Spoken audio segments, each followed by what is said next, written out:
کہ بڑے بڑوں سے بڑا ہے حسین کا اصغر، بڑے بڑوں سے بڑا ہے حسین کا اصغر، حسینیت کی بقا ہے حسین کا اصغر۔ اور غرور کرتی تھی جس حرملا پہ فوج یزید، غرور کرتی تھی جس حرملا پہ فوج یزید، اسی پہ رن میں ہنسا ہے حسین کا اصغر۔ اور یزیدیت کو کھلونا بنا کے جھولے میں، یزیدیت کو کھلونا بنا کے جھولے میں ابھی بھی کھیل رہا ہے حسین کا اصغر۔ اور جو مانگنا ہے تو جھولے کی سمت آ جاؤ، جو مانگنا ہے تو جھولے کی سمت آ جاؤ، امیر کرب و بلا ہے حسین کا اصغر۔ اور آخر میں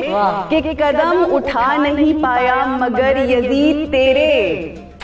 قدم اٹھا نہیں پایا مگر یزید تیرے،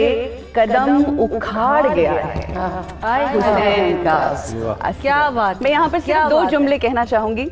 کہ جب فرشتوں نے اللہ سبحانہ و تعالیٰ سے سوال کیا کہ یہ تو کیوں خلق کر رہا ہے اس کو، یہ فتنہ و فساد کرے گا، تو اس کا جواب آج سے 1400 سال پہلے جناب علی اصغر کی صورت میں، اس باب الحوائج کی صورت میں کربلا کے میدان میں ہم دیکھتے ہیں، جب اللہ نے جواب دیا کہ جو میں جانتا ہوں وہ تو نہیں جانتا۔ تو یہ وہ جواب ہے۔ جناب علی اصغر نے ایک اور چیز بڑی خوبصورتی سے واضح کی کہ قد کا چھوٹا ہونا یہ نہیں ثابت کرتا، عمر کا کم ہونا یہ ثابت نہیں کرتا کہ میں علی نہیں ہوں۔ علی کسی بھی روپ میں ہو، علی کی عمر پہ مت جائیے، یہ مت سوچیں کہ آپ کے عمر میں کوئی زیادہ ہے۔ اس علی نے یہ ثابت کیا ہے کہ کم عمر بھی ہو علی ہوتا ہے۔ واقعی میں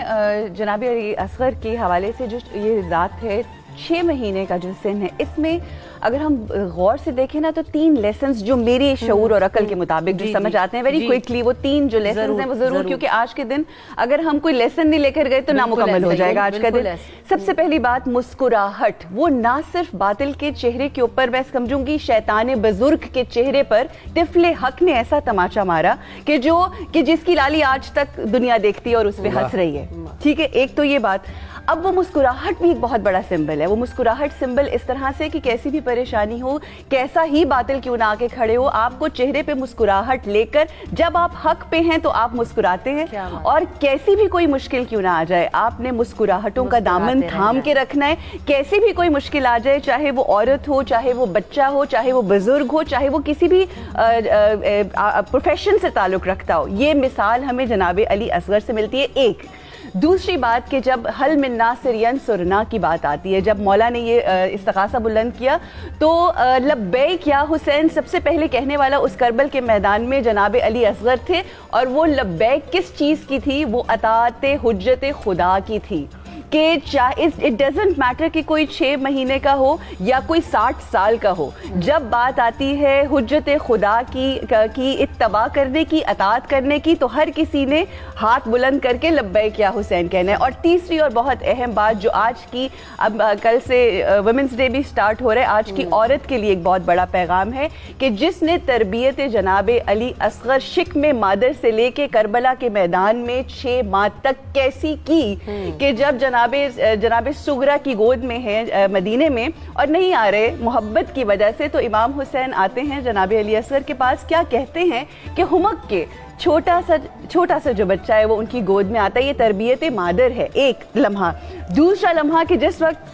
آپ وہی حل من ناصر ینصرنا کی آواز کے اوپر، یہ بھی تربیت مادر ہے۔ اور اس کے بعد جب تیسرا مرحلہ، جب شہادت سے پہلے جب مولا کے ہاتھ میں ہے، تو کس طرح سے انہوں نے بلند ہو کے، یہ بھی ماں کی تربیت ہے، وہ جو تیر ہے وہ اپنے گلے کے اوپر لیا ہے۔ میں یہاں پر صرف چند لمحات اور لوں گی کہ جناب بی بی سکینہ علیہ السلام نے جناب سید سجاد سے پوچھا تھا کہ مختلف درجے ہوتے ہیں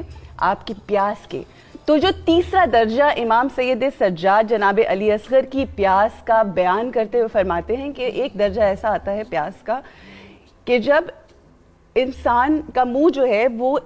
بند ہوتا ہے اور کھلتا ہے، بند ہوتا ہے اور کھلتا ہے، جس طرح سے مچھلی اپنے منہ کو کھولتی اور بند کرتی ہے، اور میرا جناب علی اصغر اس وقت پیاس کے اس درجے پہ تھا. یہ ساری قربانی جو جناب علی اصغر نے دی اپنے والد محترم کے ہاتھ کے اوپر, یہ ایک سبق ہے اسلام کے لیے, یہ سبق ہے انسانوں کے لیے, یہ سبق ہے مسلمانوں کے لیے کہ کوئی بھی دور آ جائے, جب بات آتی ہے امام کی, جب بات آتی ہے ہادی برحق کی, جب بات آتی ہے رہنمائے ہادی ربانی کی, تو کس طرح سے ہمیں سب کو. میں صرف چھوٹی سی ایک اور بات کرنا چاہوں گی, یہ ضروری بات, وہ یہ کہ اگر یہ جو حسینیت کی جو قربانی ہے, یہ اگر وہ نیزے پہ سر جناب علی اصغر بلند نہ ہوتا تو کبھی جب باغی نعوذ باللہ کہا جا رہا تھا تو وہ چھوٹا سر ہی تھا, وہ سر صغیر ہی تھا کہ جس نے ہر کسی کو یہ بات بتا دی کہ یہ جو قافلہ جا رہا ہے یہ حق والوں کا قافلہ ہے.